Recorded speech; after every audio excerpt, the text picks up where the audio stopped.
Meanwhile, Budget Secretary Benjamin Diokno clarified that the peso depreciation has nothing to do with President Rodrigo Duterte's recent statements against the United Nations, the United States, and the European Union. Diokno said the Philippine peso and other currencies, particularly in Southeast Asia, depreciated due to the increase of interest rates by the Federal Reserve. Sweden Velado filed this report. This Monday, the Philippine peso rate declined to 48.25, the lowest we had after 7 years when our peso dropped to 48.33 on September 15, 2009. Some business analysts attribute this to President Duterte's continuing campaign to fight illegal drugs that is believed to have brought fear due to extrajudicial killings. Others think it has to do with the tough-talking president's previous pronouncements.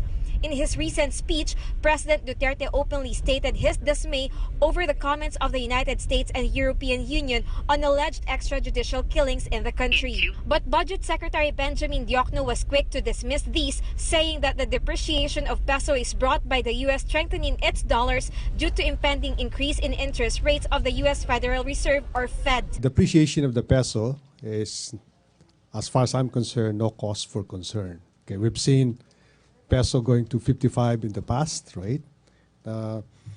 The depreciation of the peso is a result of the strengthening of the dollar more than the weakening of the peso, okay? And why is the dollar strengthening? Because of the impending increase in the interest rate by the Fed. This has been ongoing for several quarters already, and the guessing is that before the end of the year, the Fed will eventually increase the interest rates so that it is now more attractive for hot money to go back to the U.S. Okay, that's basically it. Now, there are winners and losers in the depreciation of the peso. Clearly, the winners are the families of the OFWs, so that the peso value of the remittances are higher, and also the winners are the exporters.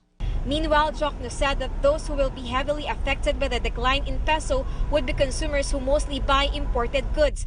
DBM Secretary Diokno assured that the Philippines is still one of the fastest growing economies in Asia alongside China and India. He added our official inflation target is 2 to 4%, but last time he checked, we have achieved 1.4%, which is good news. He is also estimating a 6 to 7% increase in growth rate of the country before the year ends.